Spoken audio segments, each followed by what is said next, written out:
이 시각 주요 뉴스입니다.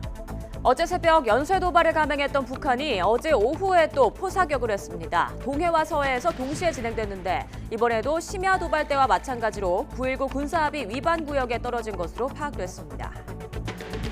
서해 공무원 피격 사건과 관련해 20명을 수사 의뢰한 감사원 중간 조사 결과를 두고 여야가 거세게 충돌했습니다. 국민의힘이 문재인 정부의 치밀한 조작이 드러났다며 공세를 취하자 민주당은 감사원이 사실을 왜곡해 윤석열 정부의 하수인으로 전락했다며 반발했습니다. 코로나19와 함께 독감 유행이 이어지는 가운데 또 다른 호흡기 감염병인 메타뉴모 바이러스도 영유아를 중심으로 급증하고 있습니다. 증상은 감기와 비슷하지만 심하면 폐렴까지 진행할 수 있어 각별한 주의가 필요합니다. 리즈 트러스 영국 총리가 고소득자 감세에 이어 법인세 감세 정책도 접었습니다. 감세 정책 혼선의 책임을 물어 임명한 지 38일 만에 재무장관을 경질해 정책 실패를 자인했습니다.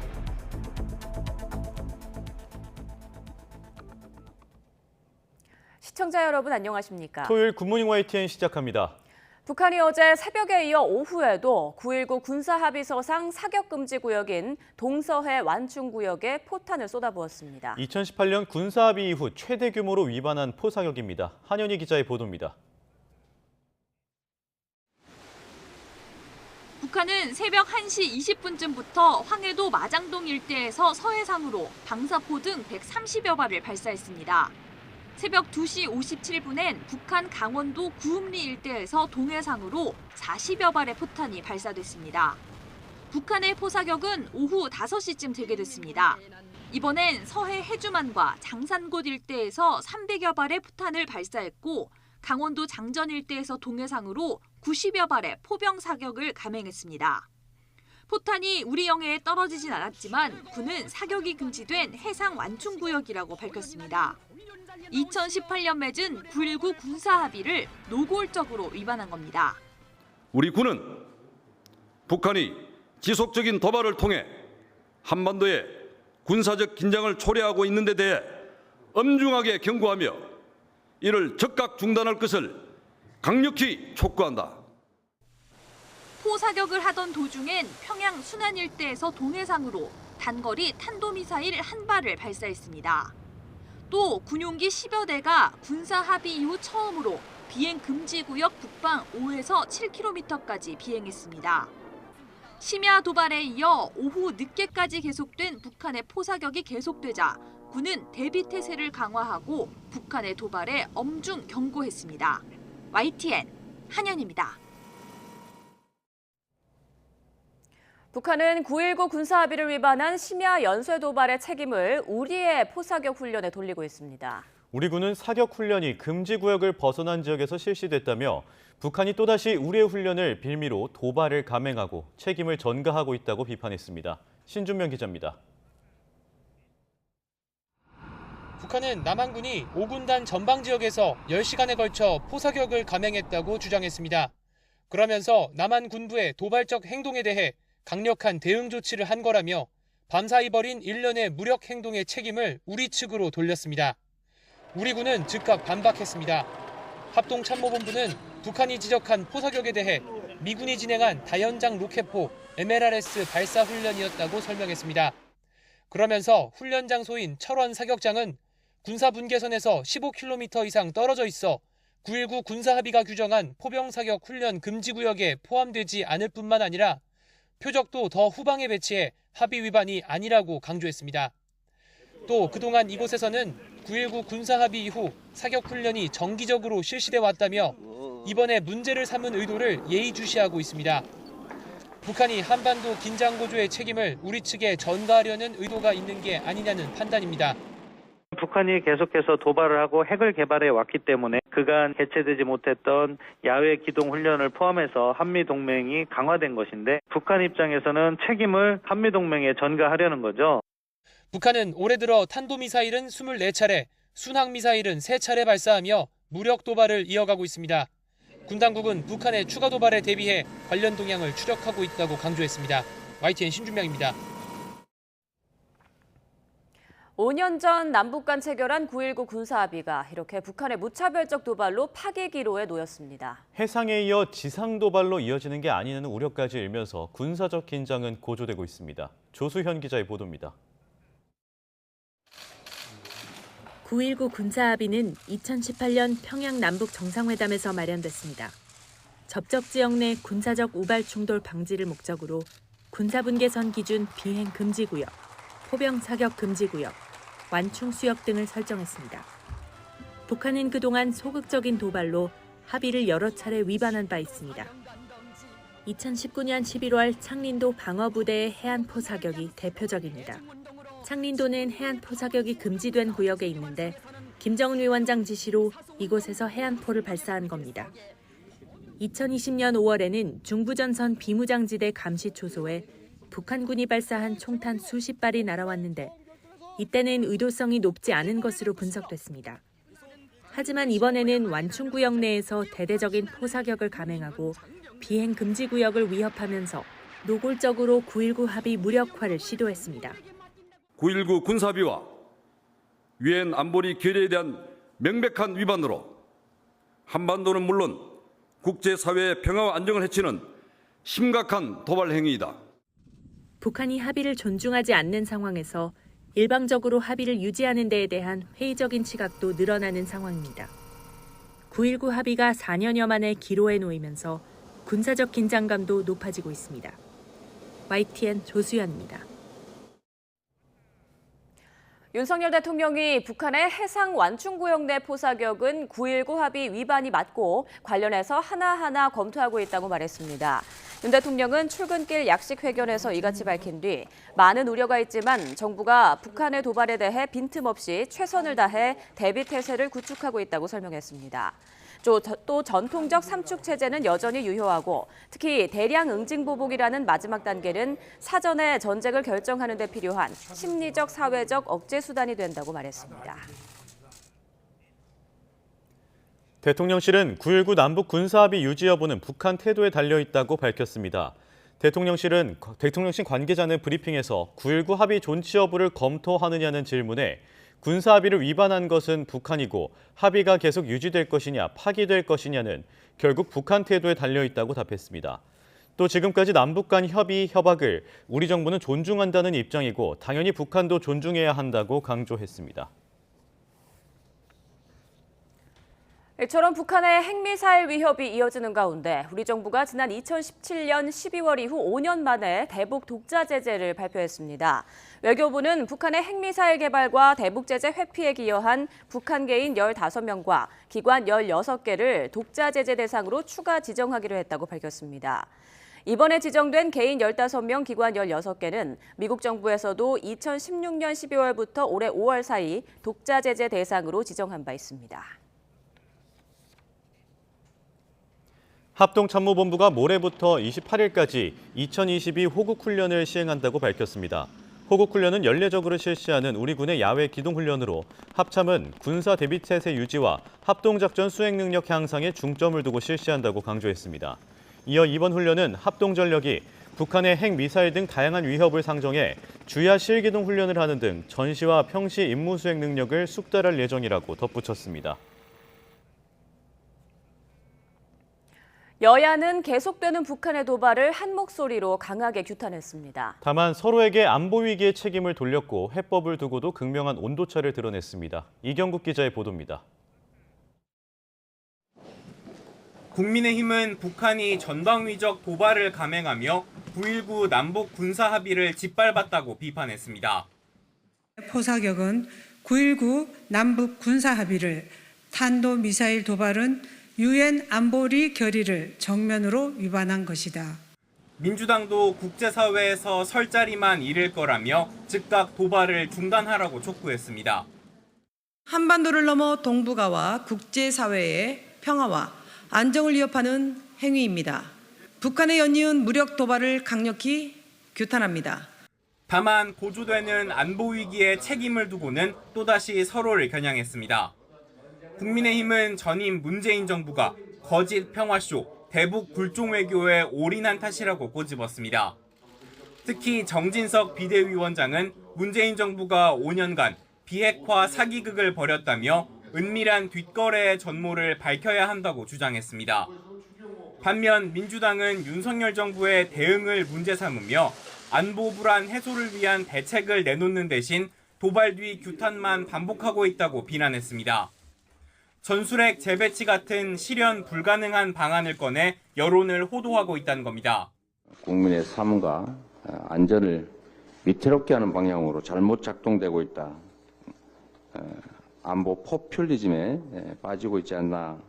해법을 두고도 뚜렷한 온도차를 보였습니다. 국민의힘은 남북 군사합의 파기, 비핵화 공동선언 무효화를 거듭 강조하며 강경 대응에 힘을 실었지만 민주당은 불장난에 초과 삼간을 태워선 안 된다며 평화적 해법을 모색해달라고 촉구했습니다. 여야 모두 북한을 향한 비판을 쏟아내면서도 안보 위기를 고리로 서로를 향한 공세 수위를 끌어올리고 있습니다. 이렇다 보니 북한 도발에 대한 국회 차원의 제대로 된 논의는 물론 대책도 찾아볼 수 없는 실정입니다. YTN 이경국입니다.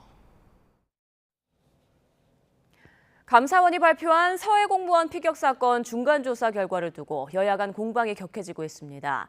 국민의힘은 문재인 정부가 치밀하게 조작한 사실이 드러났다며 맹공을 퍼부었고, 더불어민주당은 감사원이 윤석열 정권의 하수인이 됐다며 국정조사를 비롯한 총력 대응을 예고했습니다. 박기환 기자입니다. 서해 공무원 피격 사건이 조직적으로 은폐, 왜곡됐다고 판단한 감사원 중간조사 결과를 고리로 국민의힘은 전 정권을 겨냥한 압박 수위를 끌어올렸습니다. 정부 고위층이 치밀하게 조작한 사건임이 드러났다고 비난하면서 철저한 진상규명과 책임자 처벌을 촉구했습니다. 자진월북이라는 이미 정해진 각본을 위해 결론에 맞지 않은 진실들은 의도적으로 배제됐고, 해경은 월북 근거를 만들기 위해 실험 결과마저 왜곡하는. 민주당은 감사원이 윤석열 정부 하수인으로 전락해 파렴치한 감사를 했고 사실을 왜곡했다며 거세게 반발했습니다. 특히 감사 착수와 결과 발표 모두 감사원법 위반에 해당한다며 최재해 감사원장을 추가로 고발하고 국정조사도 추진하겠다고 맞불을 놨습니다. 명백한 사실을 정치적 목적으로 왜곡 조작하는 것은 군의 명예와 신뢰를 훼손하고 국론을 분열시키는 국기문란 행위입니다. 대통령실에 하명감사 의혹을 집중적으로 부각하면서 윤 대통령 책임까지 묻겠다며 엄포를 놨습니다. 대통령의 발언부터 시작한 일인데 이 감사원의 그런 감사 결과 발표에 대해서 아직 모르고 있다는 식으로 넘길 일이 아니고, 감사원의 이런 무도하고 또 위법적인 행동에 대해서는 저희가 어떤 식으로 더 강력히 규탄하고 책임을 묻기 위한 과정을 밟아 나가려고. 민주당은 민간인 사찰 의혹 등에 대한 비판과 함께 감사원법 개정 등 감사원에 대한 공세도 더 강화할 것으로 보입니다. 윤 대통령은 야권의 맹공에도 언급을 자제했습니다. 저는 그냥 바빠가지고 서해 공무원 감사원 발표를 중간 발표를 한다고 그랬나, 이런 보도는 제가 봤는데 그 기사나 이런 것들을 좀 꼼꼼하게 챙겨보지는 못했습니다. 서해 공무원 피격 사건 감사 결과까지 나오면서 신구 권력 갈등은 걷잡을 수 없이 꼬이는 모양새입니다. 관련 수사를 맡은 서울중앙지검에 대한 국정감사가 다음 주 예정된 만큼 여야의 충돌은 한층 더 격해질 전망입니다. YTN 박견입니다. 네, 감사원이 서해 공무원 피격 사건을 감사하면서 사건 처리 과정에서 관계기관의 조직적 은폐와 조작이 있었다며 20명을 수사 요청했는데요. 하지만 자진월북 여부를 둘러싼 쟁점들은 여전히 남아있는 만큼 관련자들의 반발과 함께 조금 전 전해드린 것처럼 정치권에서도 거센 공방이 계속될 것으로 보입니다. 여전히 남아있는 의문과 쟁점을 김세호 기자가 정리했습니다. 감사원은 서해 공무원 피격 사건과 관련해 사건 당시 관련 기관들이 숨진 이대준 씨가 자진 월북했다고 단정한 근거를 집중적으로 살폈습니다. 우선 당시 청와대 국가안보실과 국방부 등이 가장 강력한 근거로 내세운 것은 이 씨의 자진 탈북 의사 표명. 감사원 역시 이 씨가 북한군에게 발견됐을 당시 월북 의사를 표명했다는 사실을 확인했습니다. 다만 이 씨가 처음에는 답변을 회피하다 왜 북한 해역에 들어왔는지에 대한 북한군의 거듭된 질문에 월북 의사를 밝혔다고 설명했습니다. 감사원은 이는 긴급 구조 요청 등을 표명하는 보통의 월북 의사와는 다른 만큼 자진 월북 근거로 보기 어렵다고 봤습니다. 하지만 자진 월북이냐 아니냐 자체를 단정할 수는 없고 수사기관과 법원이 판단할 일이라며 별도의 결론을 내리진 않았습니다. 이 때문에 이 씨가 어떤 의도로 월북 의사를 표명했는지를 놓고 다툼의 여지는 여전히 남아 있습니다. 또 숨진 이 씨가 바다에 실종됐을 때 한자가 새겨진 구명조끼와 팔에 붕대가 감긴 과정도 의문입니다. 한자가 새겨진 구명조끼는 애초 이 씨가 타고 있었던 해수부 선박에는 비치돼 있지 않은 것이었습니다. 감사원은 이 씨가 다른 어선에 옮겨 탄 정황이 있었다면서도 어떤 이유에서 다시 실종 상태가 됐는지 파악하지 못한 상태입니다. 감사원은 감사 과정에서 드러난 각종 위법 행위에 대한 증거 인멸을 막기 위해 수사를 요청하는 과정에서 관련 감사 내용을 공개했다고 밝혔습니다. 하지만 숨진 이대준 씨의 표류 과정에서의 의문들이 명확히 해소되지 않는 한 거센 논란과 갈등의 불씨가 될 전망입니다. YTN 김세호입니다. 이처럼 서해 공무원 피격 사건과 관련해 감사원이 전 정부 인사 20여 명에 대한 수사를 요청한 가운데 변호사 단체가 위법한 감사라는 입장을 밝혔습니다. 민주사회를 위한 변호사 모임은 논평을 내고 주요 사건의 경우 감사에 착수하려면 감사위원회의 의결을 거치도록 규정돼 있는데도 감사원이 법을 어기고 즉각 감사에 착수했다고 지적했습니다. 또 감사 과정에서 민간인 수천 명에 대해 교통수단 이용 기록 등을 취득하고 컴퓨터를 포렌식 분석하면서도 당사자의 참여권을 보장하지 않는 등 개인정보 취득 과정에서도 문제가 심각하다고 덧붙였습니다. 네, 반환점을 돈 국정감사, 어제도 크고 작은 여야 간 공방이 이어졌습니다. 먼저 문체위 국감에서는 민주당 이재명 대표가 연루됐다는 의혹을 받고 있는 성남FC 문제로 고성이 오갔고, 환노위 국감에선 김문수 경산호 위원장의 고발 논의에 다시 불이 붙었습니다. 김태민 기자입니다. 대한체육회 국정감사에서 민주당은 이재명 대표가 연루된 성남FC 문제를 먼저 꺼내들었습니다. 성남FC 기업 사회공헌 차원의 정당한 후원을 받았음에도 부정청탁 제3자 뇌물 혐의 등으로 정치 검찰에 타켓이 되고 있습니다. 프로 및 아마추어 구단이 기업 후원을 받는 것이 문제가 됩니까 안 됩니까? 성남FC가 정당한 후원금을 받고도 부당한 수사 대상이 됐다는 주장에 국민의힘은 대가성 특혜가 있었다고 반박하며 국감장엔 고성이 오갔습니다. 의료용지를 업무용지로 용도 변경을 해주고 업무시설로 용적률도 250%에서 무려 670%로 이렇게 상향 조정했습니다. 이렇게 해서 126억, 두산이 126억에 매수해서 6,200억에 매각을 했어요. 이렇게 특혜를 준 겁니다. 왜 중요한 거 아닙니까? 명확하게 얘기했잖아요. 신분 문체위가 끝나고 원활한 국감을 위해서 잠시 정의하겠습니다. 국회 환경노동위원회에선 김문수 경제사회노동위원장 고발 논의에 다시 불이 붙었습니다. 김 위원장이 과거 문제의 발언을 거두지 않겠다고 버티며 논란이 확산하자 야당 측 의원들의 문제 제기가 잇따랐습니다. 국회를 2번 능멸하고 모욕한 것이 아닐 수 없습니다. 따라서 김문수 위원장에 대해서는 당초에 요구한 바처럼 국회 모욕의 죄로 고발 의결해야 한다고 생각하고요. 국회에서 위증을 한 혐의까지도. 반면 국민의힘은 김 위원장에게도 사상의 자유가 있다며 국회의원이 특정 입장을 강요할 수 없다고 맞섰습니다. 김문수 경산호위 위원장께서 발언하신 부분에 대해서는 사상의 자유가 있고 이것을 어떤 국회의원도 사상의 자유를 강요할 수는 없다고 생각합니다. 고발에 우리는 응할 수가 없습니다. 그래서 절대로 국민의힘이 응하지 않는 이 부분을 상임위 이름으로 고발해서는 안 된다고 생각합니다. 신경전 끝에 고발 관련 협의는 다음 주로 미뤄졌지만 불씨는 언제든 확산할 수 있을 것으로 보입니다. 이 밖에 국회 정무위원회에서는 네이버 창업자인 이해진 전 의장을 증인으로 불러 중소기업 상생지원 현황 등을 따져 묻기로 했습니다. YTN 김태민입니다. 이화영 전 경기도 평화부지사가 쌍방울 그룹으로부터 불법 정치자금과 뇌물을 받은 혐의로 재판에 넘겨졌습니다. 쌍방울 관련 의혹으로 민주당 이재명 대표 측근이 재판에 넘겨진 건 이번이 처음인데 검찰 수사도 본격적으로 이 대표를 겨냥할 것으로 보입니다. 송재인 기자입니다. 경기도와 쌍방울 그룹 간 유착 의혹을 수사해온 검찰이 구속기한 만료를 사흘 앞두고 이화영 전 경기도 평화부지사를 재판에 넘겼습니다. 이 전 부지사는 경기도 평화부지사로 재직하던 지난 2018년부터 킨텍스 대표를 지낸 최근까지 과거 사회이사로 이름을 올렸던 쌍방울에서 법인카드와 차량 등 뇌물 2억 6천만 원을 받은 혐의를 받습니다. 검찰은 이 전 부지사가 자신의 대북 정치 경력을 활용해 쌍방울의 남북 경협사업 진출을 도와주고 그 대가로 금품을 받았다고 판단했습니다. 지난 2019년 1월 김성태 전 쌍방울 회장이 중국 선양으로 출국할 때 이 전 부지사도 동행해 쌍방울 계열사가 북한 광물사업권을 약정받게 주도했다는 게 검찰의 설명입니다. 당시 사업권 합의 사실이 알려지면서 쌍방울 계열사는 주가가 30%가량 급등했는데 이 전 부지사가 해당 계열사 주식 1억 원어치를 차명 보유한 정황이 포착되기도 했습니다. 쌍방울 수사와 관련해 민주당 이재명 대표 측근이 재판에 넘겨진 건 이화영 전 부지사가 처음입니다.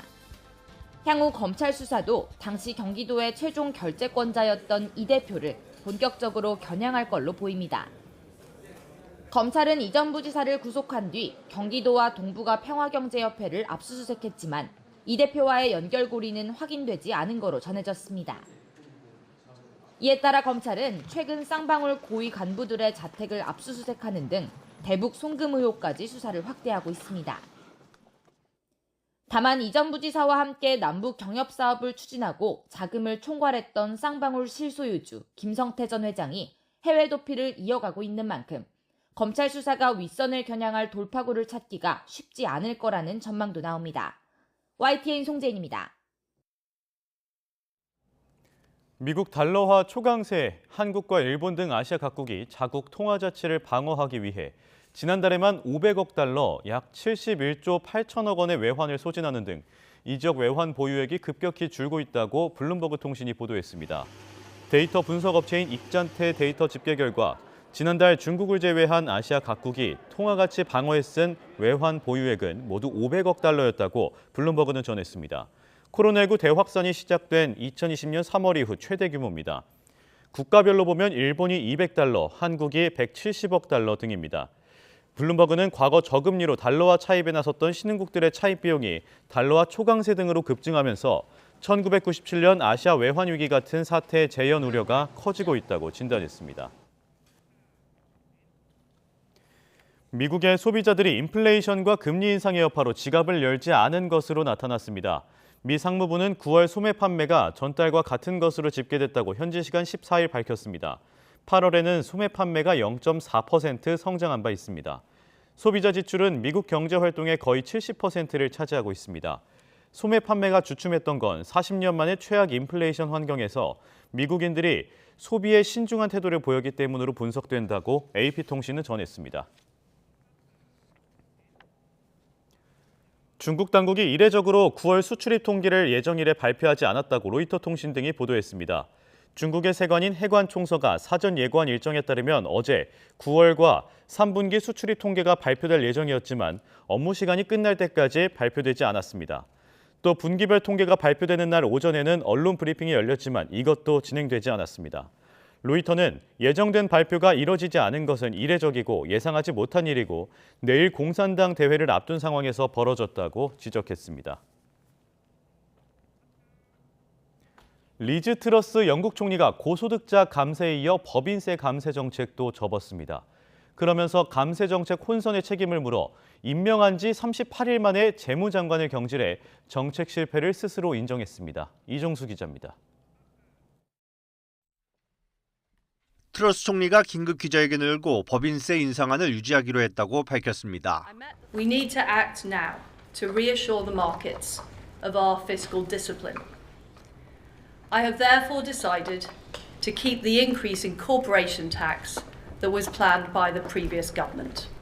트러스 총리는 당초 법인세율을 현재 19%에서 25% 올리는 방안을 백지화하고 동결할 계획이었습니다. 트러스 총리는 앞서 부자 감세로 비판받아온 고소득자 소득세 최고세율 인하 계획도 철회했습니다. 이로써 감세를 통해 영국 경제를 활성화시키겠다는 소신을 접었습니다. 영국 정부는 지난달 23일 줄어드는 세수에 따른 구체적 대책 없이 감세안만 발표해 금융시장 대혼란을 자초했습니다. 재원 마련을 위해 국채 발행이 급증할 것이란 전망에 영국 국채 가격이 급락했고 파운드화 가치는 한때 역대 최저 수준으로 떨어졌습니다. 트러스 총리는 감사 정책 실패에 책임을 물어 쿼지콰탱 재무장관을 임명한 지 38일 만에 전격 경질했습니다. I met the former Chancellor earlier today. I was incredibly sorry to lose him. 트러스 총리는 신임 재무장관에 제러미 헌트 전 외무장관을 임명했습니다. 헌트 신임 재무장관은 지난 보수당 대표 선거에서 트러스 총리의 경쟁자 리시 수낙 전 재무장관을 지지했습니다. 최근 감세안 발표 후 금융시장이 요동치자 트러스 총리 비판에 앞장서기도 했습니다. YTN 이종수입니다. 우리나라 9월 취업자가 1년 전보다 70만 명 넘게 늘었지만 증가폭은 넉 달 연속으로 줄었습니다. 통계청이 발표한 9월 고용 동향을 보면 지난달 취업자 수는 2,838만 9천 명으로 1년 전보다 70만 7천 명이 늘었습니다. 증가폭은 6월 이후 넉 달 때 줄었습니다. 실업자 수는 70만 4천 명으로 1년 전보다 5만 2천 명 줄었고 실업률은 2.4%로 0.3%포인트 떨어졌습니다. 실업률은 집계 기준이 변경된 1999년 6월 이래 9월 기준으로 최저치입니다. 연이은 태풍과 폭우의 여파로 지난달에는 국산 배추 한 포기가 거의 10,000원에 육박하는 등 채소 가격이 치솟았습니다. 이래서 김장하기 무섭다는 말이 절로 나올 정도로 재료값이 비싸다 보니 중국산 김치를 찾는 사람들도 늘고 있습니다. 김다현 기자의 보도입니다. 커다란 장바구니를 들고 장을 보러 나온 사람들. 더 싸고 싱싱한 물건을 고르기 위해 이것저것 따져보는 손끝이 날카롭습니다. 곧 김장철이 다가오니 슬쩍 배추 가격을 물어보는 사람도 많지만 가격을 듣고는 선뜻 집어들지 못하기 일쑤. 1년 새 40% 넘게 치솟은 배추값에 김장할 엄두가 나지 않습니다. 비싸니까 많이 떨어져야죠, 가격이. 없는 살림에 너무 힘들어요. 옛날 같으면 40포기, 50포기 했는데 지금 30포기 예산하고 있어요. 국산 김치에 대한 가격 부담이 커지면서 아예 중국산 김치로 눈을 돌리는 사람도 늘고 있습니다. 중국산 김치 시세는 10kg에 17,000원에서 18,000원 수준. 환율 영향으로 지난해보다 가격이 10% 넘게 오르긴 했지만 국내산 김치와 비교하면 3분의 1 수준입니다. 너무 많이 국산 김치가 올랐기 때문에 그래서 현재 수입 김치를 그분들이 많이 쓰고 계세요. 옛날에 안 쓰셨던 분들도 지금은 많이 호응도가 좋아요. 9월 초순 때는 배추가 워낙 없으니까 국산 배추가 없으니까 가격도 많이 올랐지만 배추 자체가 없어가지고 국산 배추 쓰시는 분들이 수입으로 많이 돌아왔었거든요. 그러나 중국산 김치에 대한 거부감도 여전해 판매 업체들도 국산 김치 가격 상승에 따른 반사이익을 기대하긴 어렵다는 반응입니다. 불경기로 인한 타격이 훨씬 커 오히려 매출이 줄었다고도 호소합니다. 어차피 중국산도 지금 환율 때문에 그리고 유가 때문에도 그리고 또 중국에도 배추 상황 때문에도 그렇고 국내도 배추 상황이 안 좋듯이 똑같거든요. 다음 달 본격 시작되는 김장철을 앞두고 소비자들의 심리적 부담이 큰 가운데 정부는 이달 말 김장 재료 수급 안정 대책을 발표할 예정입니다. YTN 김다현입니다.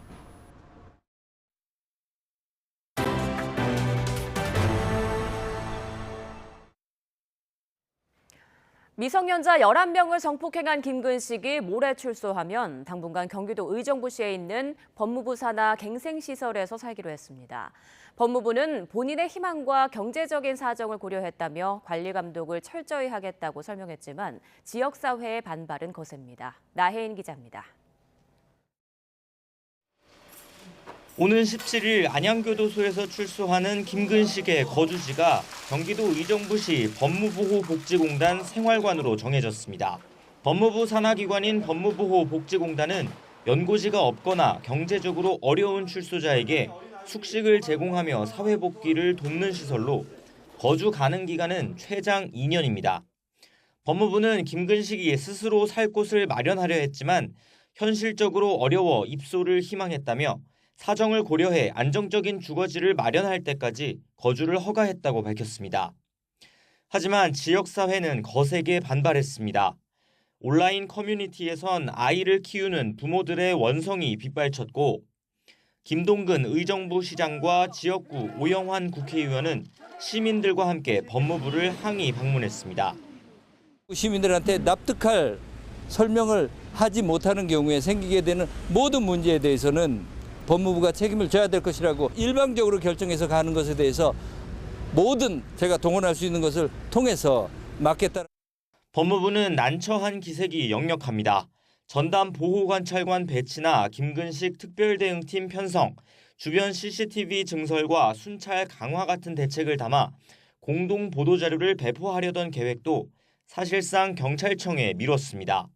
법무부 관계자는 경찰과 함께 관련 대책을 준비했지만 검토할 게 있어 동시에 발표하지 못했다며 지금으로선 공식적으로 드릴 말씀이 없다고 말을 아꼈습니다.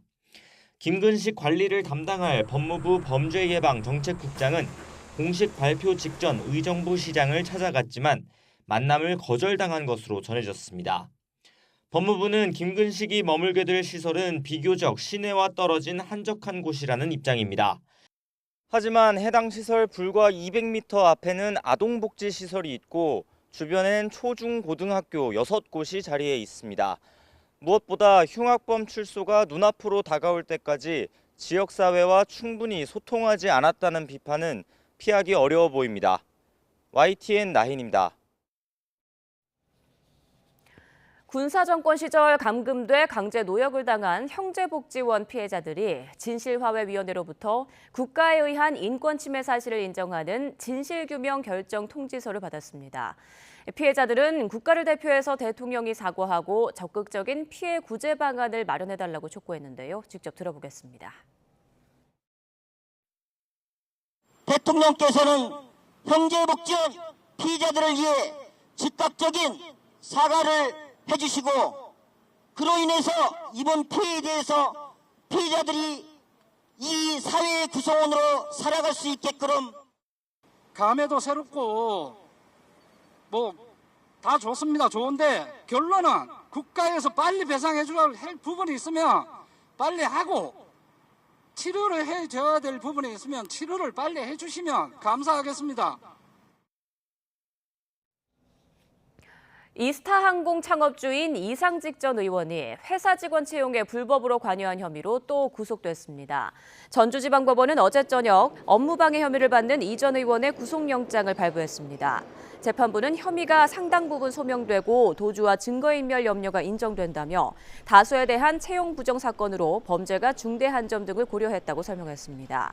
법원은 함께 영장이 청구된 최종구 전 이스타항공 사장 역시 혐의가 소명되고 도망갈 염려가 있다며 구속영장을 발부했습니다. 고발 사주 의혹과 관련해 김웅 국민의힘 의원을 고발한 시민단체가 검찰의 불기소 처분이 부당하다며 항고했습니다.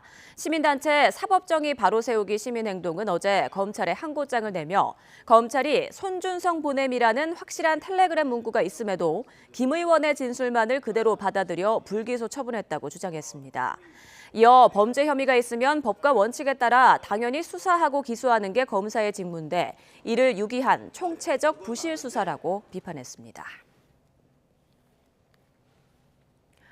네, 오늘과 내일은 완연한 가을이지만 다음 주에는 날씨가 급변한다고 합니다. 내륙 기온이 처음으로 영하권까지 떨어지는 등 매서운 초겨울 추위가 찾아올 것으로 보입니다. 정혜윤 기자의 보도입니다. 쾌청한 하늘과 선선한 바람은 가을 날씨의 상징입니다. 일교차가 커지며 단풍 전선도 빠르게 확산하고 있습니다.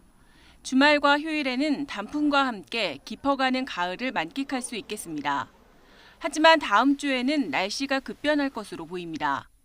북서쪽에서 찬 대륙 고기압이 확장하며 기온이 크게 떨어지겠습니다.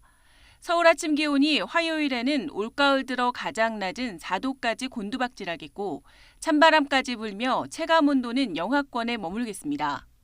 특히 경기와 강원 내륙 지역은 올가을 들어 처음으로 영하권 기온을 보이며 한파특보가 내려질 가능성도 있습니다.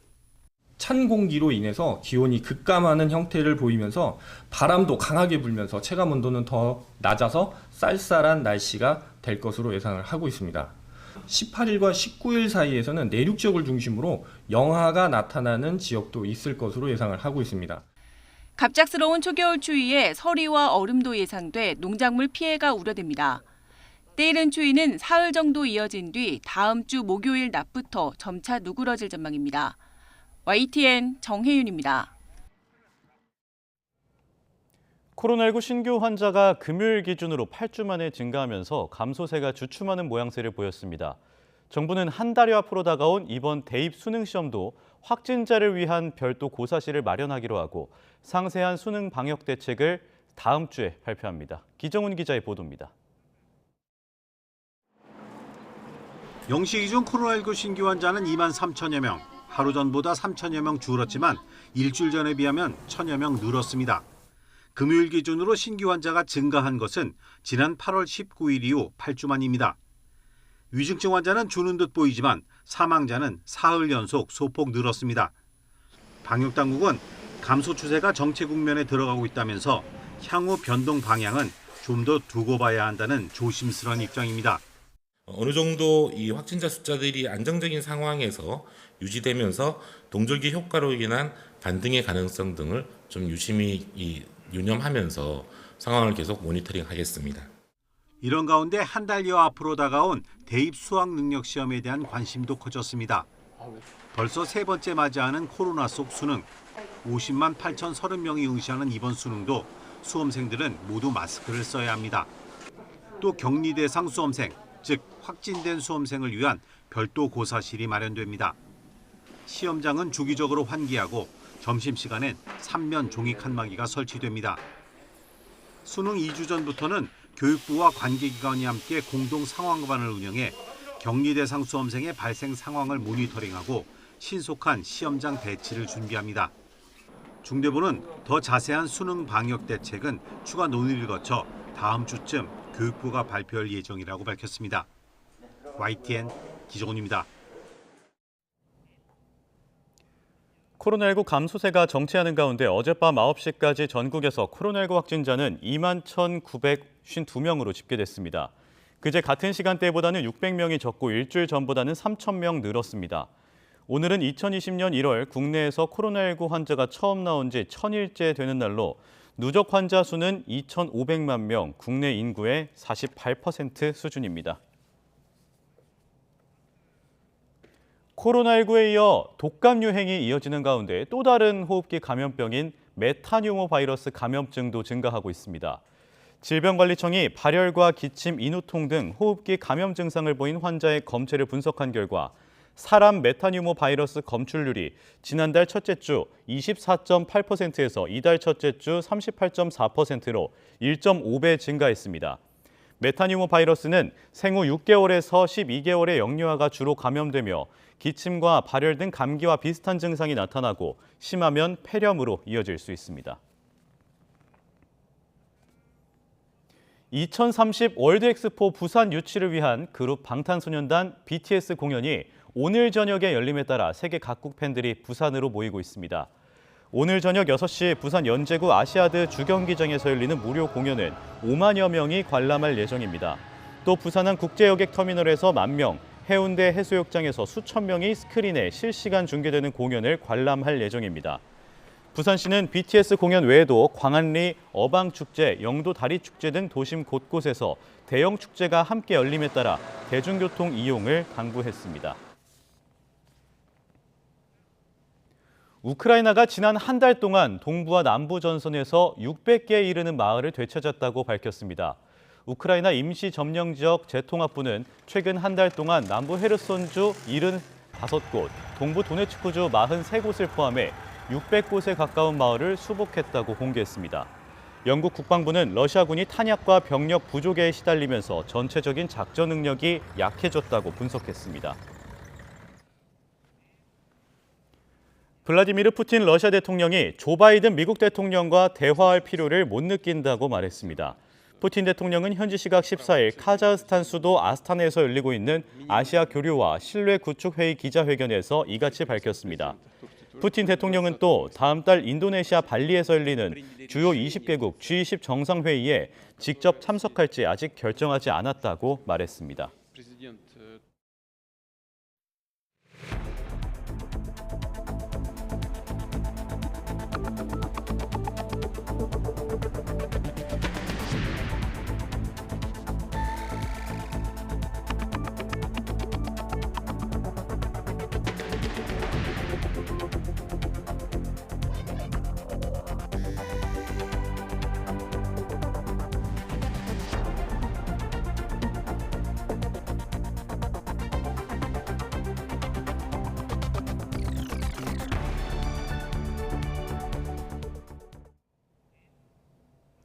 네, 굿모닝 YTN 이어갑니다. 어제 새벽 연쇄 도발을 감행한 북한이 어제 오후에도 동해와 서해 해상 완충구역 안에 포사격을 진행했습니다. 합참은 어제 오후 5시쯤부터 북한 강원도 장전 일대에서 동해상으로 포병 사격 90여 발이 있었다고 밝혔습니다. 또 오후 5시 20분쯤부터 7시쯤까지 서해 해주만 일대에서 90여 발, 서해 장산곶 서방 일대에서 210여 발의 포병 사격을 관측했다고 밝혔습니다. 현재 우리 영해에 관측된 낙타는 없지만 9.19 군사합의에 따른 NLL 북방 해상 완충구역 아닌 것으로 평가됩니다. 또 이에 대응해서 우리 군은 9.19 군사합의 위반 및 즉각 도발 중단에 관한 경고 통신을 여러 차례 실시했다고 전했습니다. 잇따르는 북한의 도발로 남북이 지난 2018년 군사적 긴장 상태를 완화하기 위해서 합의한 9.19 군사합의서가 다시 주목받고 있습니다. 북한이 이번에 노골적으로 합의를 위반하고 나섰는데 당시 합의서에 어떤 내용이 있었는지 좀 더 자세하게 살펴보겠습니다. 김도원 기자의 보도입니다. 지난 2018년 9월 19일 평양에서 열린 남북 정상회담에서 9.19 군사합의서가 체결됩니다. 모두 6개 조로 구성됐는데 이번에 문제가 된 게 1조입니다. 군사합의서 1조 2항은 군사분계선을 사이에 둔 지상과 해상, 공중에서의 도발을 모두 금지했습니다. 이에 따라 지상의 경우 군사분계선 5km 안에서 포병 사격과 연대급 이상 야외 기동 훈련이 중단됐습니다. 해상은 서해 남측 덕적도 이북에서 북측 초도 이남까지, 동해 남측 속초 이북에서 북측 통천군 이남까지의 수역에서 포 사격과 해상 기동 훈련을 하지 못합니다. 북한이 이번에 방사포를 쏜 구역이 바로 이곳입니다. 1조 3항은 비행금지 구역을 명시했습니다. 고정익 항공기는 군사분계선으로부터 동부 지역은 40km, 서부 지역은 20km를 비행금지 구역으로 설정했고, 회전익 항공기는 군사분계선으로부터 10km, 무인기의 경우 동부 지역은 15km, 서부 지역은 10km 이내에서 비행이 금지됐습니다. 북한은 지난밤 10여 대의 군용기를 이 금지구역 5에서 7km 근처까지 남하시킨 겁니다.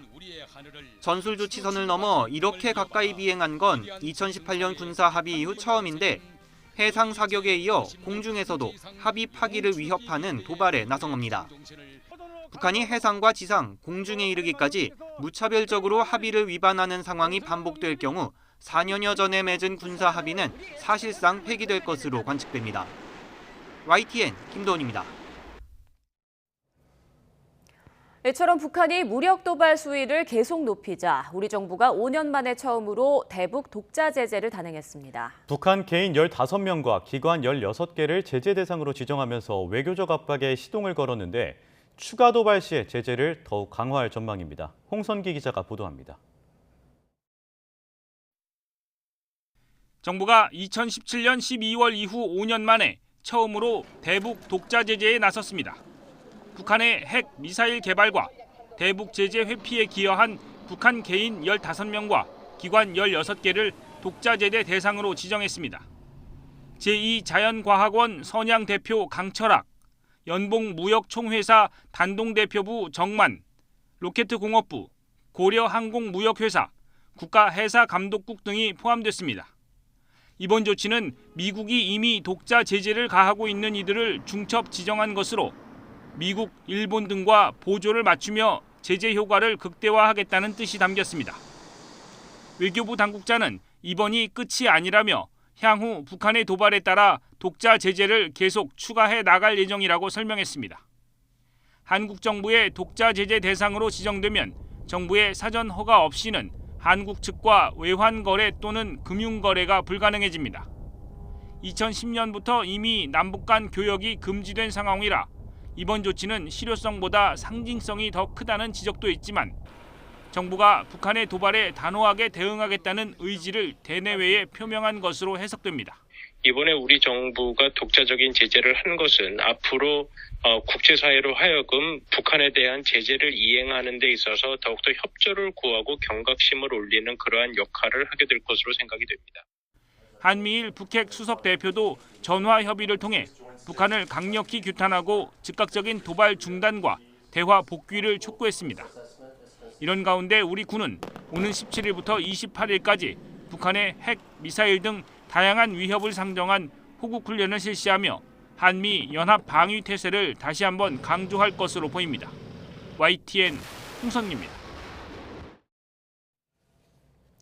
이런 가운데 일본 정부가 북한의 미사일 기술이 발전하면서 탄도미사일 요격이 한층 어려워지고 있다고 밝혔습니다. 여기에 대응하기 위해 방위비 증액 논의가 본격화하고 있지만 막대한 재원 마련을 놓고 연립여당 안에서 의견이 엇갈리고 있습니다.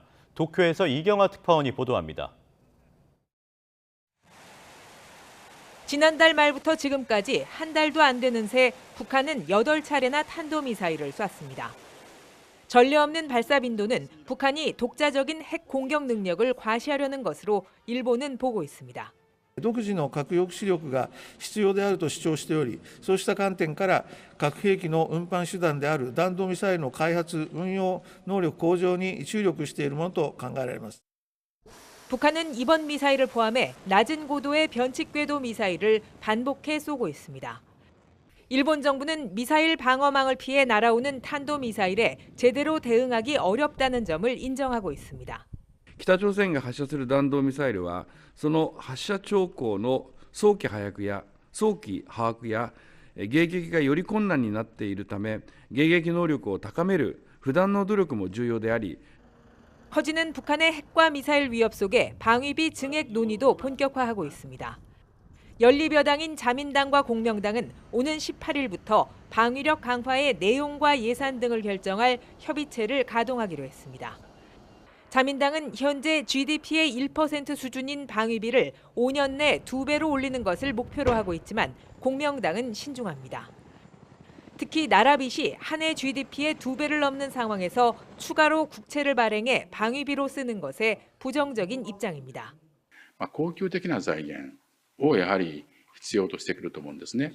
そういう意味では単に国債発行すればいいんだというのではね、無責任だと法人税増税ということをおっしゃったんですが、それも一つの選択肢でしょう。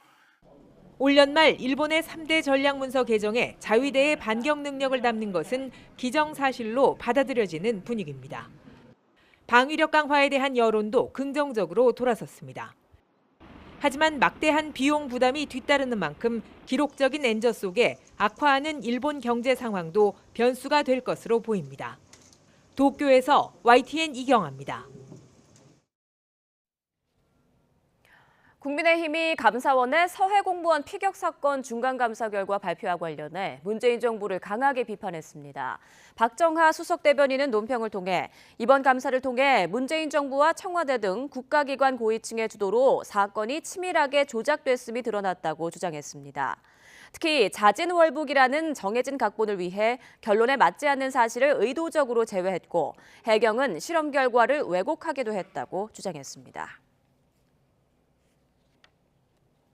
더불어민주당은 감사원의 서해 피격 공무원 사건 감사 중간 발표에 대해 헌법을 유린한 초유의 사태며 최재해 감사원장 등을 추가 고발하고 국정조사를 추진하겠다고 밝혔습니다. 민주당 정치탄압대책위원회는 국회에서 기자회견을 열고 사실관계는 아무런 변화가 없었는데 정권이 바뀌면서 정부의 입장은 180도 달라졌다며 이같이 말했습니다. 대책위는 윤석열 정부의 헌법 유린과 법치 훼손에 맞서 모든 수단을 동원하겠으며 최재해 감사원장 등을 직권남용 등 혐의로 추가 고발하고 국정조사도 추진하겠다고 덧붙였습니다. 국회 문화체육관광위원회 국정감사가 민주당 이재명 대표와 관련된 성남FC 후원금 의혹을 둘러싼 여야 공방으로 파행을 겪었습니다. 문체위 국정감사에서 더불어민주당 이모경 의원은 성남FC가 정당한 기업의 후원을 받고도 정치검찰의 표적이 됐으며 하명 수사로 체육계가 막대한 피해를 봤다고 주장했습니다. 그러자 국민의힘 김승수 의원은 각종 기업에 대한 인허가 특혜를 대가로 성남FC가 160억 원의 후원을 받았다며 아무 대가가 없었겠느냐고 반박했습니다. 이어 김 의원이 검찰의 성남FC 공소장 내용을 언급하자 민주당 의원들은 강하게 항의했고 이에 홍익표 위원장은 원활한 회의가 불가능하다며 정회를 선언했습니다. 국회 환경노동위원회에서는 문재인 전 대통령을 김일성주의자라고 말해 논란이 된 김문수 경제사회노동위원장에 대한 고발 여부를 두고 여야가 공방을 벌였습니다. 더불어민주당 진성준 의원은 김 위원장의 고발 조치에 대해 여야 합의가 되지 않으면 다수결 표결로 김 위원장의 고발건을 처리해야 한다고 주장했습니다. 이에 대해 국민의힘 이미자 의원은 헌법에 따라 사상의 자유는 보장되기에 김 위원장의 신념을 구피라고 강요할 수는 없다고 반박했습니다. 한국은행이 미국 소비자 물가가 여전히 높은 수준을 기록한 것과 관련해 금융시장의 불확실성이 한층 커졌다고 진단했습니다. 한국은행은 이승헌 부총재 주재로 시장 상황 점검 회의를 열고 금융시장의 변화를 예의주시하면서 변동성이 커지면 적기에 시장 안정 조치에 나서겠다고 밝혔습니다. 이 부총재는 미국 소비자 물가 상승률이 시장 전망치를 넘는 등 전반적인 물가 상승 압력이 여전히 높고 광범위한 것으로 보인다고 진단했습니다. 기준금리 인상 기조가 이어지면서 서울 아파트 매수 심리가 꽁꽁 얼어붙어 아파트 거래 시장이 빙하기를 맞고 있습니다. 한국부동산원 자료를 보면 이번 주 서울 아파트 매매 수급 지수는 76.9로 지난주보다 0.8포인트 하락했습니다. 2019년 6월 둘째 주 조사 이후 3년 4개월 만에 가장 낮은 것입니다. 서울 아파트 매매 수급 지수는 5월 첫 주 91.1을 기록한 이후 23주 연속 내림세입니다. 리즈 트러스 영국 총리가 결국 금융시장 불안과 당내 비난에 밀려 경제정책 방향을 또 바꿨습니다. 트러스 총리는 현지 시각 14일 기자회견에서 법인세율을 올리겠다고 밝혔습니다. 영국 정부는 지난달 감세안이 포함된 미니 예산을 발표했는데 법인세율 동결은 그 가운데 대표 정책이었습니다. 트러스 총리는 이에 앞서 부자 감세안도 철회했습니다. 트러스 영국 총리는 쿼지 콰탱 재무부 장관을 전격 경질했습니다. 콰탱 재무장관은 현지 시각 14일 트위터에 물러나라는 요구를 받았다면서 경질을 인정했습니다. 콰탱 장관이 지난달 감세안이 포함된 미니 예산을 발표한 뒤 파운드화 가치가 급락하고 채권 금리가 급등하는 등 영국 금융시장은 대혼란에 빠졌습니다. 콰탱 장관은 취임 38일 만에 물러나 영국 역사 두 번째로 단명한 재무장관 기록을 남겼습니다. 새 재무부 장관에는 제레미 헌트 전 외무부 장관이 임명됐습니다. 헌트 장관은 올해 들어서만 4번째 재무장관입니다. 헌트 전 장관은 보수당 대표 선거에서 리즈 트러스 총리의 경쟁자인 리시 수넥 전 재무부 장관을 지지했습니다. 또 최근 감세안이 포함된 미니 예산 발표 후 금융시장이 요동치자 트러스 총리 비판에 앞장서기도 했습니다.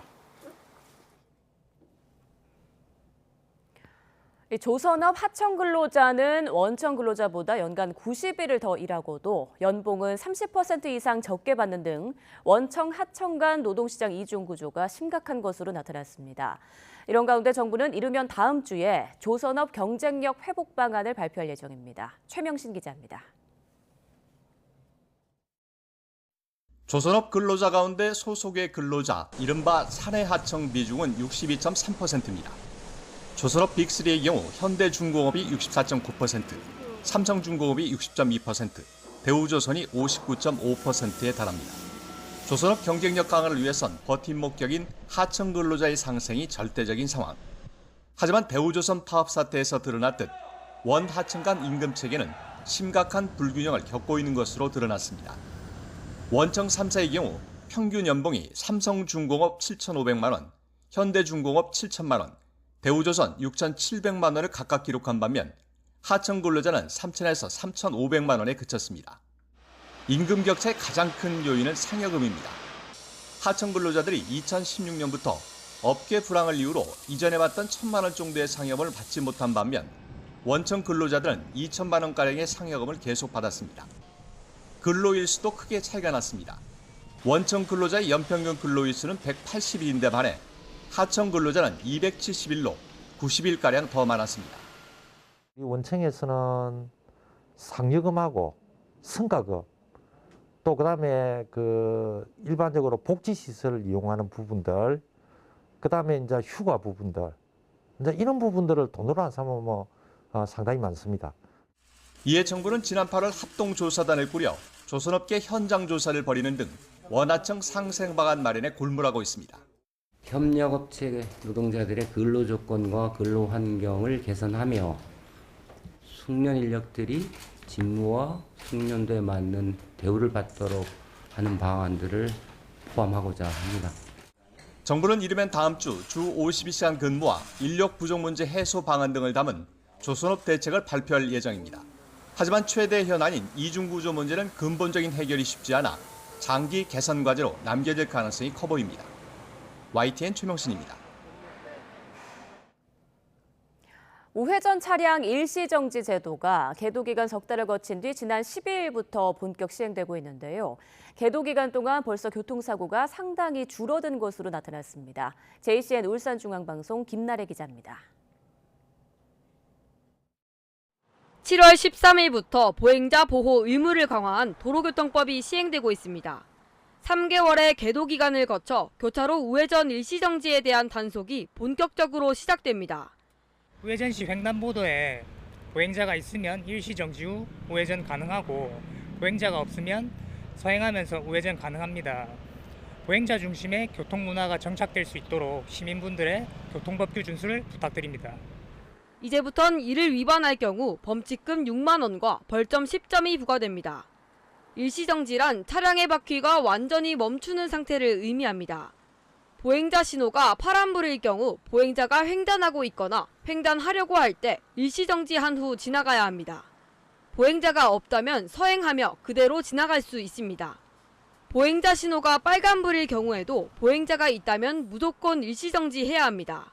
어린이 보호구역에서는 보행자가 없더라도 반드시 일시정지해야 합니다. 계도기간 후 교통사고 분석 결과 최근 3년 동기간 대비 우회전 교통사고가 16.8%가 줄어들며 긍정적인 효과가 나타났습니다. 우회전할 때 보행자가 보이면 일단 멈추고 서행해야 한다는 점 잊지 않으셔야겠습니다. JCN 뉴스 김나래입니다.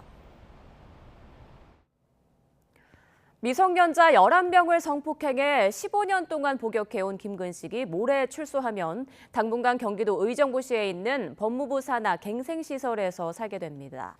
법무부와 경찰청은 위치 추적 전자장치를 부착하고 안양교도소에서 모레 출소하는 김근식이 안정적인 주거지를 마련할 때까지 의정부시 한국법무보호복지공단 생활관에서 지낸다고 밝혔습니다.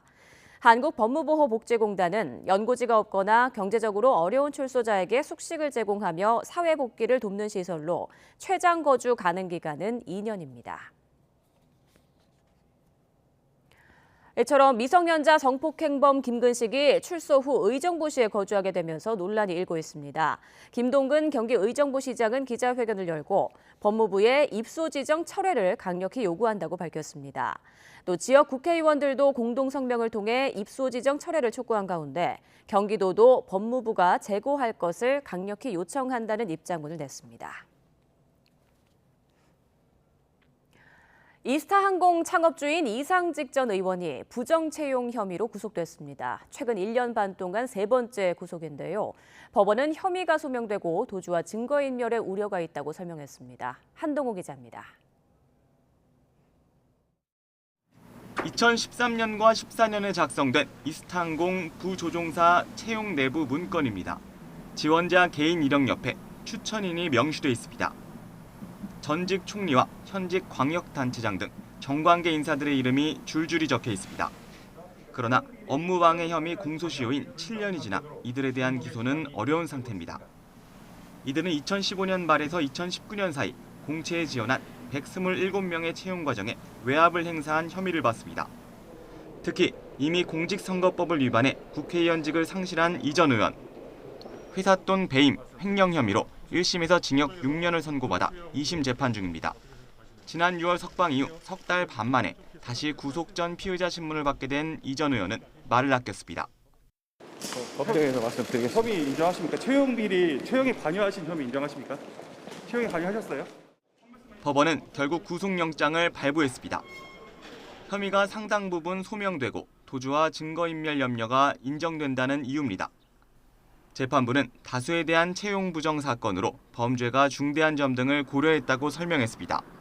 함께 영장이 청구된 최종구 전 이스타항공 사장 역시 혐의가 소명되고 도망할 염려가 있다며 구속영장이 발부됐습니다. 이번 사건은 지난해 4월 사법시험준비생 모임의 고발로 시작됐습니다. 경찰이 2차례 무혐의 처분했는데 전주지검의 재수사에서 진상이 드러나며 논란이 커지고 있습니다. 문재인 전 대통령의 사위인 서모 씨 채용 특혜 의혹도 남아있는 상황.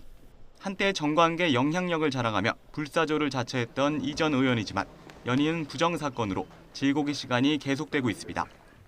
YTN 한동우입니다. 오늘 새벽 1시쯤 경기 의정부시 의정부동에서 람보르기니 차량이 가로수를 들이받았습니다. 이 사고로 가로수 옆에 있던 교통표지판이 인도로 넘어졌고 인근 가게 집기들이 부서졌습니다. 사고 직후 경찰이 출동했지만 차량 안에 운전자는 없었습니다. 경찰은 운전자의 신원을 파악해 사고 경위를 조사할 예정입니다. 어제 오후 5시 50분쯤 충북 보은 당진-영덕 고속도로 수리티 터널에서 영덕 방향으로 달리던 승용차 2대와 화물차 1대가 잇따라 부딪혔습니다. 이 사고로 운전자 등 3명이 경상을 입어 병원으로 옮겨졌고 사고 여파로 한때 차량 통행이 지연됐습니다. 경찰은 운전자들 사이 보험 처리된 사고로 음주운전은 없었다고 설명했습니다. 어젯밤 11시쯤 서울 방학동에 있는 한 볼링장에서 불이 났습니다. 이 불로 소방관 1명이 경상을 입었습니다. 어젯밤 10시 반쯤 전남 담양군 수북면에 있는 한 자동차 부품 공장에서도 불이 났습니다. 이 불로 다친 사람은 없었지만 외국인 노동자 3명이 한때 대피했고 2층짜리 공장 1개동이 완전히 불에 탔습니다.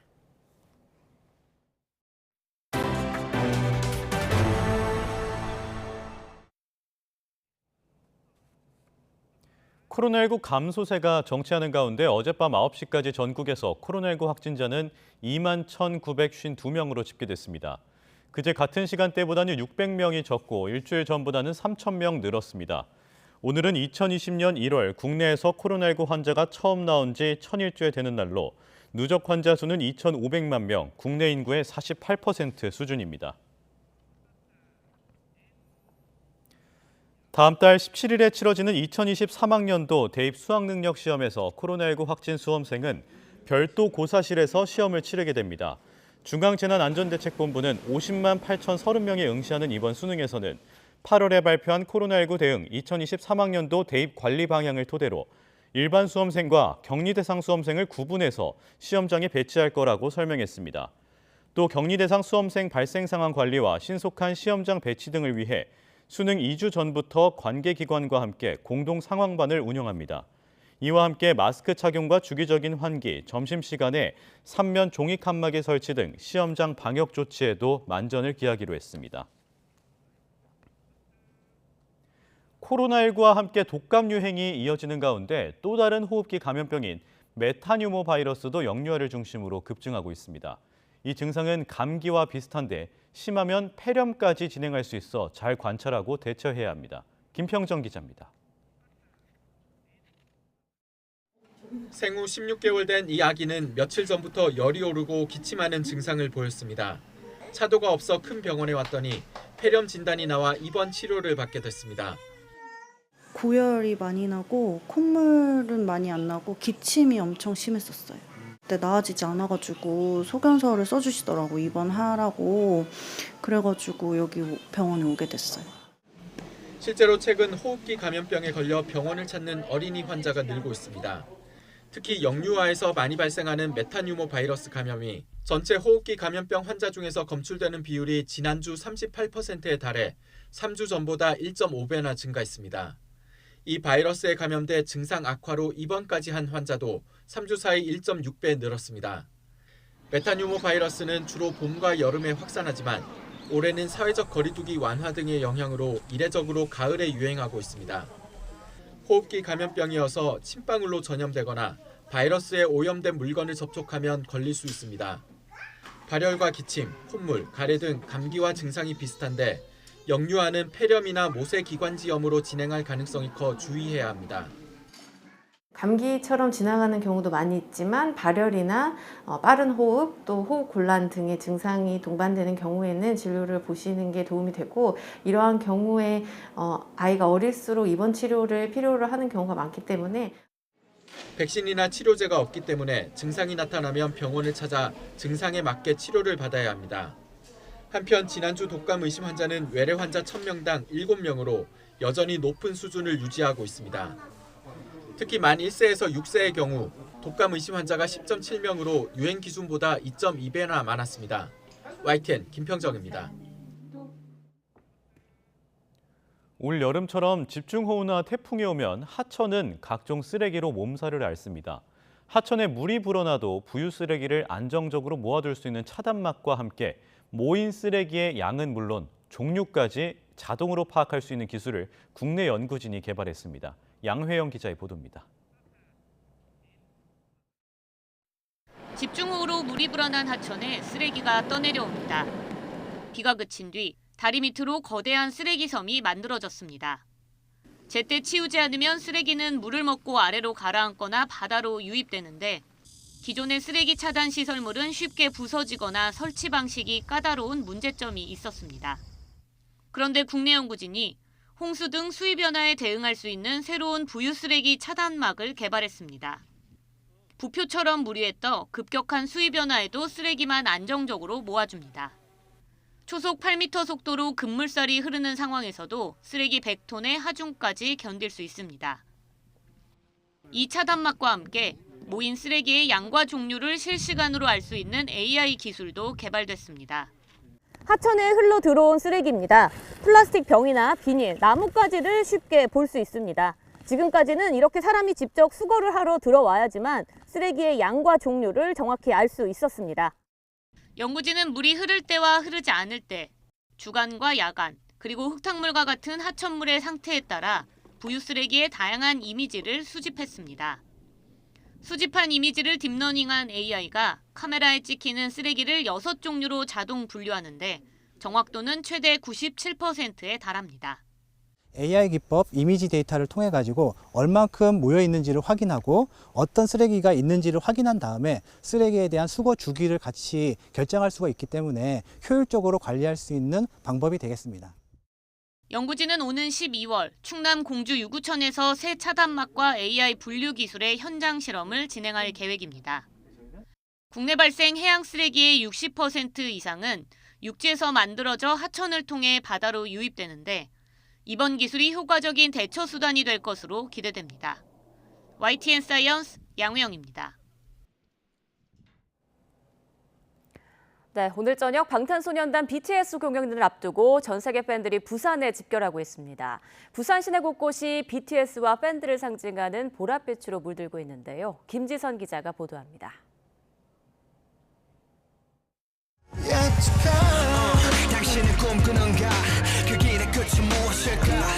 부산역 곳곳에 보랏빛 소품으로 장식한 관광객들이 눈에 띕니다. 지난 6월 팀 활동 중단 넉 달 만에 완전체로 뭉친 BTS 공연을 앞두고 여러 나라 팬들이 부산으로 모인 겁니다. 몽골에서 이게 BTS 공연 보려고 왔어요. 근데 이게 마음에 들어가지고 하나밖에 없어가지고 이게 굳어서 우리가 샀어요. 2030년 세계 박람회 부산 유치를 기원하는 이번 공연은 전 세계 BTS 팬 가운데 5만여 명이 직접 관람합니다. 콘서트장 주변은 미리 설렘을 만끽하려는 팬들의 발길이 이어지며 주변 거리까지 온통 BTS로 물들었습니다. BTS, I love you so much. I love your music. I love your personalities. Message you sent to out the world. I'm looking forward to tomorrow. 사랑해, 뭐라해.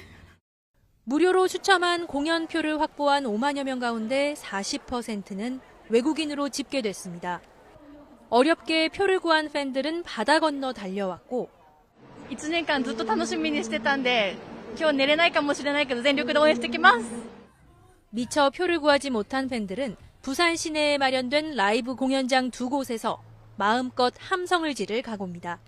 피켓팅이잖아요. 그래서 못 구했거든요. 그래서 할 수 없이 해운대 오면 라이브로 볼 수 있대가지고 여러 나라에서 온 사람들 보니까 너무 반갑고 좋고 또 내일 공연 여기서 보려고 생각하고 있습니다. 공연장 주변에는 안전사고와 교통 상황에 대비해 경찰과 소방 등 인원이 추가로 배치됐습니다. 부산시는 광안대교와 부산타워 등 주요 건축물에 BTS를 상징하는 보랏빛을 밝히는 보라의 부산 프로젝트를 진행하고 있습니다. 이와 함께 BTS 관련 각종 전시, 판매 행사가 팬들을 기다리고 있습니다. 부산국제영화제가 막을 내리자마자 달아오른 BTS 콘서트 열기로 부산은 주말 내내 축제 분위기가 이어질 전망입니다. YTN 김주성입니다. 최근 드라마 오징어 게임이 에미상에서 6관왕을 수상하면서 세계적으로 높아진 우리 한국 문화의 위상을 다시 증명해 보였는데요. 이렇게 한국 문화에 대한 관심이 높아지면서 우리 글자인 한글을 배우려는 사람들도 늘고 있습니다. 안동준 기자입니다. 한창 수업 중인 교실에 베트남 교사들이 옹기종기 모여 수업을 참관합니다. 수업을 듣는 학생들에게 다가가 궁금한 점을 묻기도 하고 놓치고 싶지 않은 모습을 카메라에 담아봅니다. 이들은 베트남에서 온 한국어 교사. 현지에서 한국어 교원 양성 과정을 수료하고 우리나라로 직접 연수를 온 겁니다. 저는 학생이었을 때부터는 그때 한류 문화가 베트남에 유입하는 되는 시점이었어요. 그래서 그 한국 드라마나 영화 그리고 노래를 들어서 그렇게 한국이 아름답고 문화가 독특하고 그리고 현대적인 나라구나 그렇게 생각했어요. 수업 참관을 마친 뒤에는 서울대 규장각 한국연구원에 들려 한국의 역사와 문화도 배워봅니다. 코로나 위기로 3년 만에 방한 연수가 재개되면서 참가한 교사들의 감회도 남다릅니다. 그리고 수업을 통해서 한국어 문법에 대해서 좀 더 깊이 알게 됐어요. 그래서 앞으로 베트남에 돌아가서 학생들한테 아주 뚜렷하게 쉽게 설명해 줄 수 있을 거라고 생각해요. 제 인생에서 가장 꿈 같은 것처럼 저는 그 느낌이 있었습니다. 베트남에 들어와서 더 좋은 선생님이 될 수 있다고 생각합니다. 최근 K-팝이나 드라마 등 한국 문화가 베트남에서 큰 인기를 끌면서 자연스레 한국어에 대한 관심도 높아졌습니다. 실제로 베트남 호찌민시에서 한국어 수업을 듣는 초중학생은 1년 만에 3배 가까이 늘었습니다. 베트남 내 36개 대학에는 한국어 학과와 교양 수업이 개설돼 있고 한국어 능력 시험 응시자도 매년 증가하고 있습니다. 베트남을 비롯한 태국, 말레이시아, 동남아 국가에서는 한국 및 한국어에 대한 교육열이 매우 높습니다. 예를 들어서 베트남에서는 작년에 제1외국어 교육과정으로 한국어가 승인되었습니다. 한글에 대한 관심은 비단 베트남에서뿐만이 아닙니다. 84개국에서 한국어와 한국 문화를 가르치는 세종학당의 수강생은 15년 전과 비교해 110배 넘게 늘었습니다. 또 드라마 오징어 게임 등 한국 대중문화가 인기를 끌면서 오빠, 언니와 같은 한국의 독특한 호칭 문화가 지난해 옥스퍼드 영어사전에 등재되기도 했습니다. 한류가 짧은 열풍으로 끝나지 않도록 하기 위한 지속적인 노력이 필요해 보입니다. YTN 안동준입니다. 국민 타자 이승엽이 프로야구 두산 베어스의 새 사령탑이 됐습니다. 초보 감독 최고 대우인 3년 18억 원 계약서에 사인했습니다. 이지은 기자입니다. 국민 타자 이승엽이 두산 베어스의 새 감독이 됐습니다. 계약 기간 3년에 총액 18억 원. 스타 이름값에 맞게 초보 감독 최고 대우입니다. 두산은 이승엽 감독이 팀의 도약을 이끌 적임자라고 판단했다고 밝혔습니다. 삼성 레전드 이승엽 감독은 삼성 팬들에게 감사를 전하면서 기본기를 바탕으로 감동을 드리는 야구를 하겠다고 말했습니다. 비록 홈런을 많이 쳤지만 저는 약간 세밀한 야구를 하고 싶기 때문에 두산이 원래 강점으로 가져왔던 그런 끈끈한 야구를 한번 펼쳐보고 싶습니다. 통산 홈런 1위, 단일 시즌 최다 홈런 기록을 쓴 이승엽 감독은 한국과 일본에서 홈런 626개를 쳤습니다. 베이징 올림픽 등 국제대회에서 극적인 홈런포로 큰 기쁨을 안겨주기도 했습니다. 2017년 은퇴 뒤 야구 해설위원과 KBO 홍보대사, 기술위원으로 활동했고 지도자 경험은 없습니다. 7년 연속 한국 시리즈 진출을 이끈 김태형 감독과 결별한 두산. 8년 만에 가을 야구 탈락, 9위 추락이라는 위기 상황에서 국민 타자 이승엽 감독과 미래를 준비하게 됐습니다.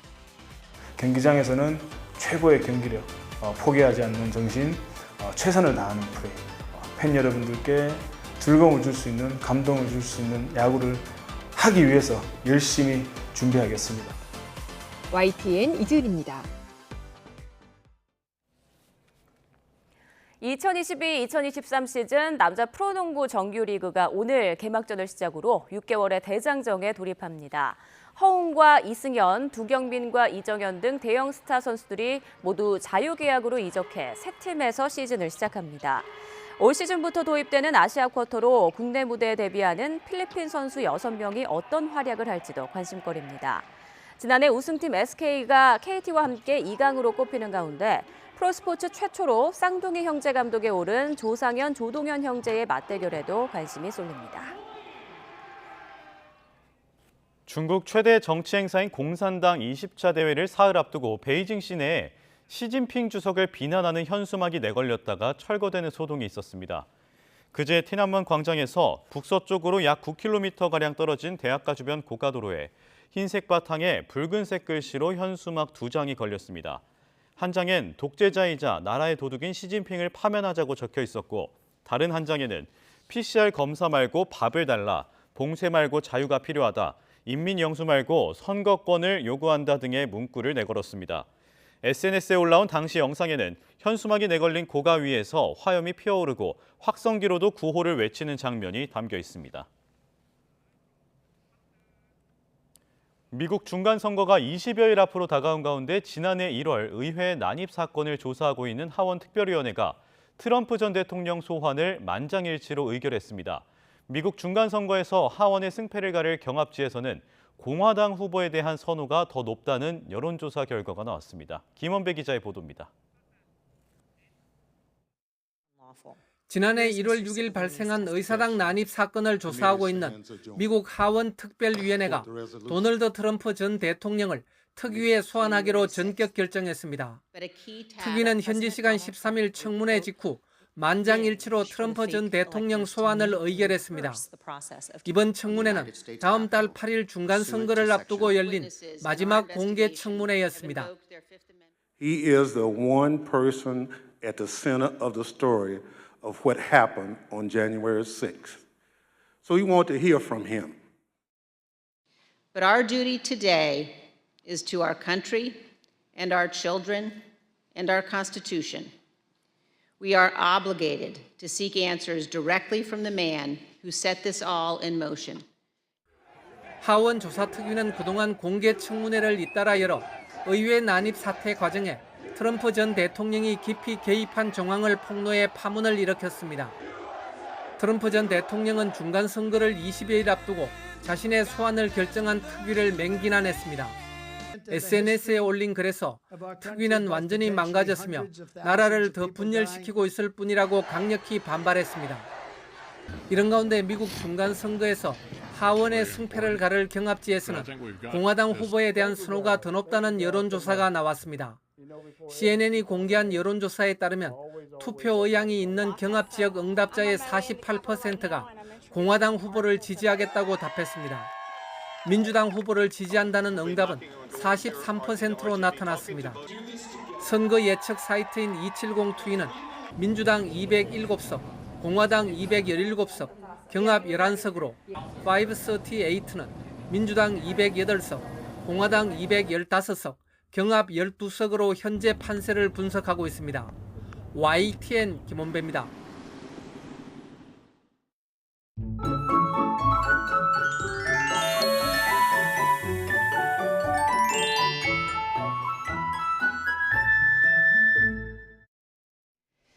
네. 이번 주말 한낮에는 포근한 가을입니다. 현재 서울 기온은 13.7도, 파주는 9.7도 보이고 있는데요. 한낮에는 서울이 24도, 파주가 23도까지 올라서 온화하겠습니다. 하지만 아침, 저녁으로는 서늘하니까요. 큰 일교차는 염두에 두시길 바랍니다. 현재 내륙과 전남 서해안을 중심으로 안개가 짙게 끼어 있습니다. 안전운전해 주셔야겠는데요. 이 안개는 기온이 오르면서 사라지겠고 오늘 전국이 대체로 맑을 것으로 보입니다. 현재 기온 살펴봅니다. 현재 서울 13.7도, 부산은 16.9도고요. 낮 기온 살펴보면 서울이 24도, 춘천 23도, 대전도 23도, 대구 24도, 광주 25도로 예상됩니다. 일요일인 내일도 가을을 느끼기 좋겠는데요. 다음 주부터는 날씨가 급변합니다. 화요일에는 서울 아침 기온이 4도까지 떨어져서 올가을 들어서 가장 추울 전망입니다. 날씨였습니다. 네, 잠시 뒤 굿모닝 YTN 2부가 이어집니다. 시청해주신 여러분 고맙습니다.